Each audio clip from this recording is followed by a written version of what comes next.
Universidad Autónoma de Tlaxcala, Facultad de Ciencias Económico-Administrativas, Licenciatura en Contaduría Pública, octavo semestre, Grupo C.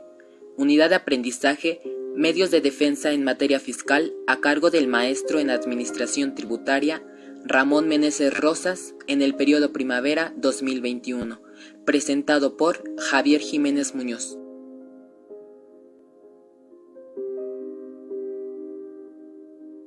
A lo largo de este video abordaremos temas de gran relevancia dentro de los medios de defensa. A manera de introducción podemos decir que estos se definen como aquellos mecanismos en donde un tercero imparcial que ejerce la función jurisdiccional dirime las controversias entre la autoridad fiscal y el contribuyente, lo que nos da a entender que ya no es la propia autoridad fiscal quien resuelve, sino un tercero.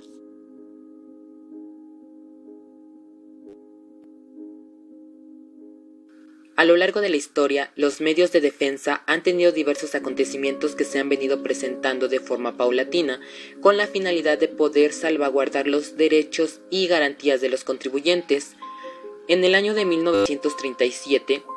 entró en vigor la Ley de Justicia Fiscal, representando el primer paso para crear en México tribunales administrativos para el control de la administración en defensa y garantías del interés público y de los derechos e intereses de los particulares. Al entrar en vigor esta, dio pauta para que pudiesen iniciar las actividades del entonces Tribunal Fiscal de la Federación. En el año de 1938 se derogó la Ley de Justicia Fiscal anteriormente mencionada y entró en vigor el Código Fiscal de la Federación, ampliándose en los años posteriores la estructura y competencia del tribunal, así como la regulación del recurso administrativo de revocación.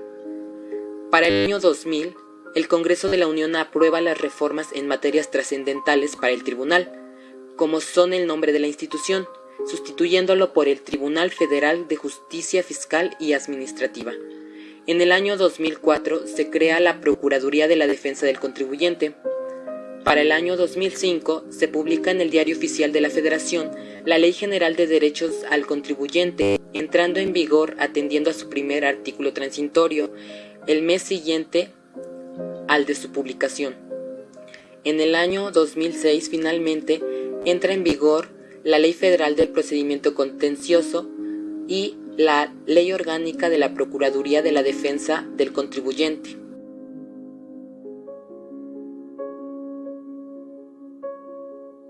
De acuerdo con Jiménez 2002, los medios de defensa en materia fiscal son los sistemas jurídicos organizados política y jurídicamente que prevén instrumentos diversos en total disponibilidad del administrado, mediante los cuales es posible conseguir que un determinado acto administrativo sea retirado de la vida jurídica o bien modificado, en atención al incumplimiento de determinadas exigencias que sobre el mismo plantea un ordenamiento jurídico. Estos medios de defensa se encuentran regidos por diversos ordenamientos jurídicos, de los cuales, según Pérez y colaboradores en el año 2015, son los siguientes: la Constitución Política de los Estados Unidos Mexicanos, la Ley Federal de los Derechos del Contribuyente, el Código Fiscal de la Federación, la Ley Federal del Procedimiento Contencioso Administrativo, la Ley Orgánica del Tribunal Federal de la Defensa del Contribuyente, entre otros. Como ya se mencionó anteriormente, los medios de defensa surgen con la finalidad de salvaguardar los derechos y las garantías de los contribuyentes. De acuerdo con la Prodecom, los medios de defensa en materia fiscal se clasifican en tres: en administrativos, jurisdiccionales y no jurisdiccionales. Proceder a definir la clasificación de los medios de defensa es de suma importancia tener conocimiento de un concepto como lo es la palabra recurso. Desde un punto de vista etimológico, la palabra recurso deriva del vocablo latín recursus, que significa acción de recurrir, bienes o medios de que se dispone a alguien para realizar algo, mientras que, desde un punto de vista fiscal, Margain 2013 nos dice que es todo medio de defensa al alcance de los particulares para impugnar ante la administración pública los actos y resoluciones por ella dictados, en perjuicio de los propios particulares, por violaciones al ordenamiento aplicado o falta de la aplicación de la disposición debida.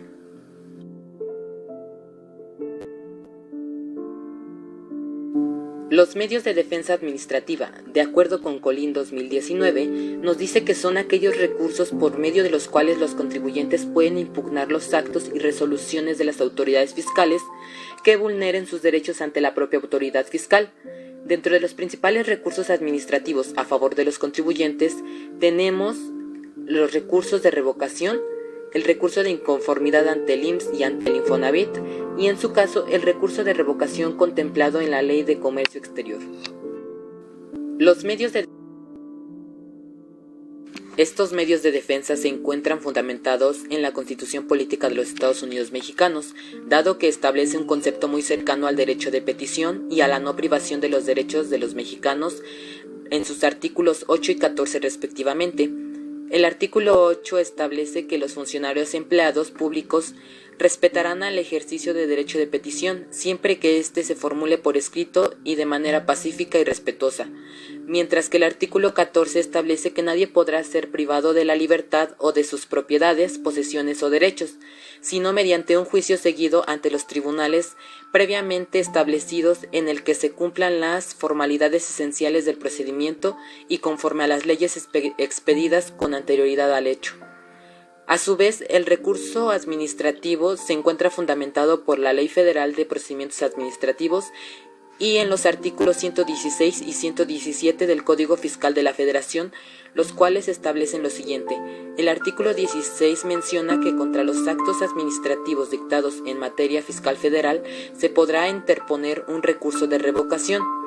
Y el artículo 117 del Código Fiscal establece que el recurso de revocación procederá en contra de las resoluciones definitivas dictadas por autoridades fiscales federales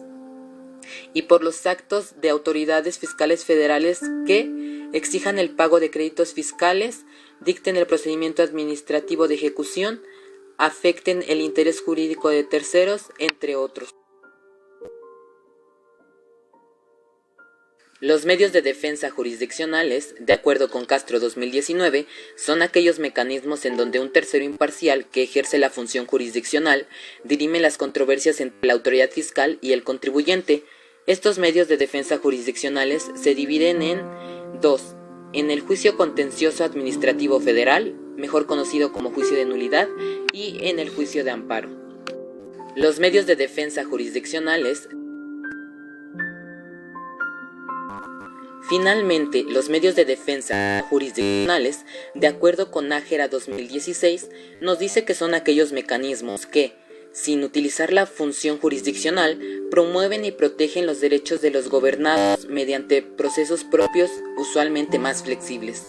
Actualmente, la Procuraduría de la Defensa del Contribuyente, mejor conocida como PRODECON, juega un papel importante dentro de esta labor.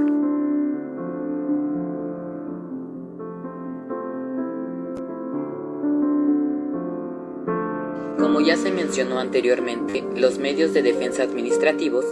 se pueden dividir en dos, en recurso de revocación y en recurso de inconformidad. Dentro de estos dos existen ciertas características que los diferencian unos de otros, partiendo principalmente de su concepto, las legislaciones que regulan a cada uno de estos, su procedencia y los plazos con los que cuenta para interponer el medio de defensa de que se trate. Las principales diferencias que existen entre el recurso de revocación y el recurso de inconformidad radican principalmente en la legislación que lo regula. Como nos podemos percatar, el recurso de revocación se encuentra regulado por el Código Fiscal de la Federación. Por su parte, el recurso de inconformidad cuenta con 3 instancias: la Ley del Seguro Social, la Ley del Infonavit y la Ley de Comercio Exterior. El recurso de revocación tenemos que tener en cuenta que procede únicamente o en contra de resoluciones definitivas dictadas por las autoridades fiscales federales. El recurso de inconformidad en materia de seguridad social procede contra actos o resoluciones definitivas del IMSS, las cuales lesionen los derechos como contribuyentes de los patrones, asegurados o beneficiarios. Por parte del recurso de inconformidad del Infonavit, nos dice que este será en los casos de desacuerdo de las empresas y los trabajadores o sus beneficiarios sobre la inscripción ante el instituto derecho a créditos, cuantía de aportaciones y descuentos, así como sobre cualquier acto del instituto que lesione derechos de los trabajadores inscritos, de sus beneficiarios o los patrones. Y por otro lado, el recurso de revocación en materia de comercio exterior nos dice que este procederá, entre otros, contra resoluciones en materia de mercado, país de origen o que nieguen permisos previos o la participación de cupos de exportación o importación, así como que determinen cuotas compensatorias definitivas y los actos que las apliquen.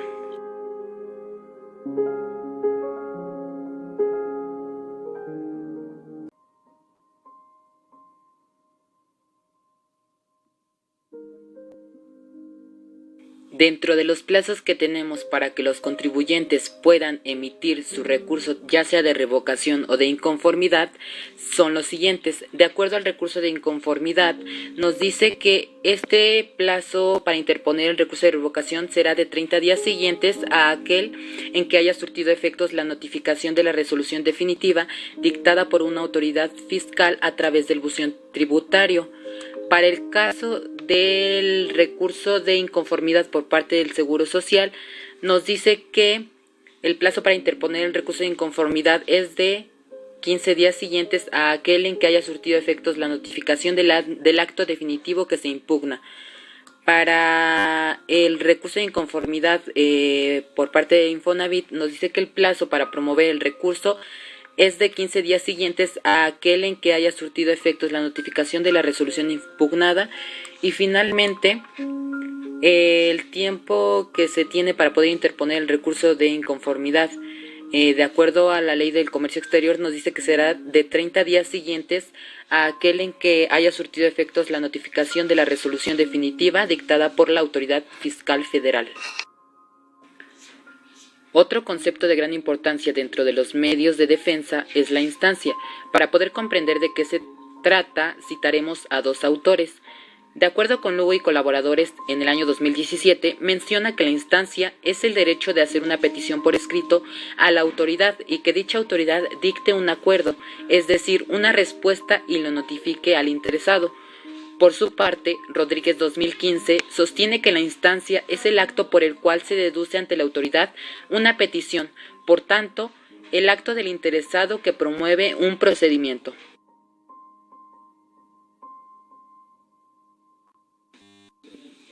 De acuerdo con Guajardo 2003, menciona que los derechos de instancia son de movimiento, derechos que en su mención se invoca la comprensión adjetiva y práctica. Estos derechos de instancia se clasifican en tres: derecho de petición, de denuncia y de querella. El derecho de petición se refiere a que como garantía constitucional elemental constituye un derecho de eficacia conocida pero de eficiencia desconocida. La denuncia es definida meramente como la participación de conocimiento y la querella es el mávito fiscal que no se presenta en contra de un particular, sino por razón de actos de autoridad.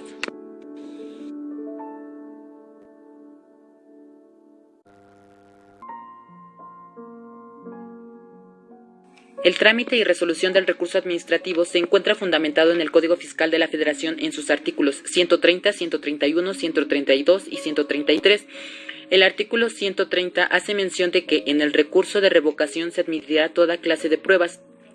excepto la testimonial y de confesión de las autoridades mediante la absolución de posiciones. El artículo 131 cita que la autoridad deberá dictar resolución y notificarla en un término que no excederá de 3 meses, contados a partir de la fecha de interposición del recurso. El artículo 132 nos dice que la resolución del recurso se fundará en derecho y examinará todos y cada uno de los agravios hechos valer por el recurrente, teniendo la facultad de invocar hechos notorios. Y por su parte, el artículo 133 nos dice que la resolución que ponga fin al recurso podrá desecharlo por improcedente, tenerlo por no interpuesto o sobreleerlo en su caso, confirmar el acto impugnado, mandar a reponer el procedimiento administrativo o que se emita una nueva resolución, dejar sin efecto el acto impugnado y modificar el acto impugnado o dictar uno nuevo que lo sustituya cuando el recurso interpuesto sea total o parcialmente resuelto a favor del recurrente. De acuerdo con la Real Academia, la palabra magistrado viene del latín magistratus y significa funcionario público, es decir, miembro de la carrera judicial con categoría superior a la del juez. De acuerdo con la Ley Orgánica del Tribunal Federal de Justicia Fiscal y Administrativa, en su artículo 3 menciona que tendrá como servidores públicos en el Tribunal Federal de Justicia Fiscal a los siguientes magistrados: magistrados de sala superior, magistrados de sala regional y magistrados supernumerarios de sala regional.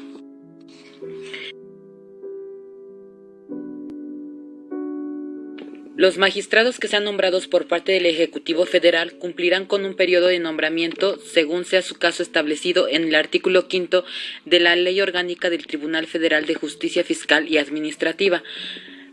Artículo que menciona lo siguiente: los magistrados de sala superior, un periodo de 15 años, los magistrados de sala regional y los magistrados supernumerarios, un periodo de 10 años. Por otra parte, para ser magistrado del Tribunal Federal de Justicia Fiscal y Administrativa, el artículo 6 de la misma ley nos menciona que se requerirá lo siguiente: tendrá que ser mexicano por nacimiento y no adquirir otra nacionalidad, estar en pleno goce y ejercicio de sus derechos civiles y políticos, ser mayor de 35 años de edad, contar con notoria buena conducta, ser licenciado en Derecho con título registrado y contar con un mínimo de 8 años de experiencia en materia fiscal y administrativa. De acuerdo con la Real Academia, la palabra secretario viene del latín secretarius, que se refiere a alguien que guarda secretos, temas de Estado, oficina o industria, con la finalidad de que estos temas no sean conocidos por otras personas. De acuerdo con el artículo 3 de la Ley Orgánica del Tribunal Federal de Justicia Fiscal y Administrativa, menciona que tendrá como servidores públicos en el Tribunal Federal de Justicia Fiscal a los siguientes secretarios: secretario general de acuerdos, secretario adjunto de acuerdos de las secciones, secretario de acuerdos en sala superior y secretario de acuerdos en sala regional.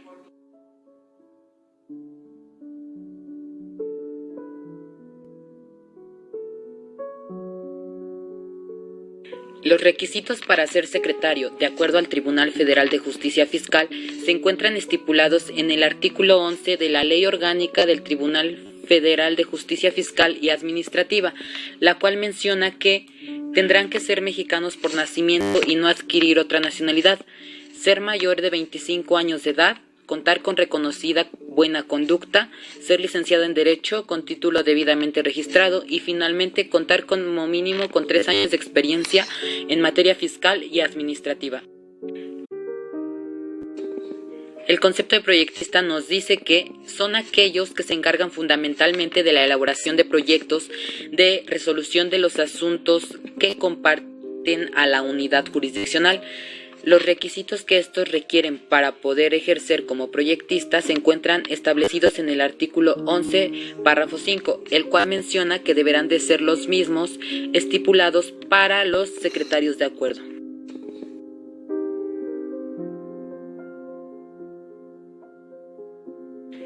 El término actuario se define como el funcionario judicial que tiene a su cargo hacer notificaciones, practicar embargos, efectuar lanzamientos y hacer requerimientos. La Ley Orgánica del Tribunal Federal de Justicia Fiscal y Administrativa, en su artículo 11, párrafo 5, establece que los actuarios deberán reunir los mismos requisitos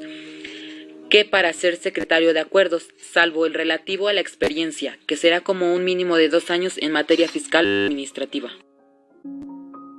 La Ley Orgánica del Tribunal Federal de Justicia Administrativa hace mención de la Sala Superior en su título segundo, capítulo segundo, en sus artículos 7 y 8 respectivamente, los cuales establecen lo siguiente. El artículo 7 hace mención de que la Sala Superior se integrará por 16 magistrados, funcionará en un pleno general, en un pleno jurisdiccional y en 3 secciones. De los magistrados de la Sala Superior, 14 ejercerán funciones jurisdiccionales, uno de los cuales presidirá el tribunal de conformidad con las reglas establecidas en la presente ley y 2 formarán parte de la Junta de Gobierno y Administración. El artículo 8 establece que la Sala Superior tendrá cada año 2 periodos de sesiones. El primero comenzará el primer día hábil de enero y terminará el antepenúltimo día hábil de la primera quincena del mes de julio. El segundo comenzará a partir del primer día hábil del mes de agosto y terminará el antepenúltimo día hábil de la primera quincena del mes de diciembre. Por otra parte, las sesiones de pleno se encuentran mencionadas en la Ley Orgánica del Tribunal Federal de Justicia y Administración también, los cuales hacen mención en sus artículos 9 y 17. El artículo 9 estipula que el Pleno General se conformará por el presidente del tribunal, por los 13 magistrados que integran las secciones de la Sala Superior y por los 2 magistrados de la Sala Superior que forman parte de la Junta de Gobierno y Administración, mientras que el artículo 17 establece que el Pleno estará integrado por el presidente del tribunal y por 10 magistrados de la Sala Superior.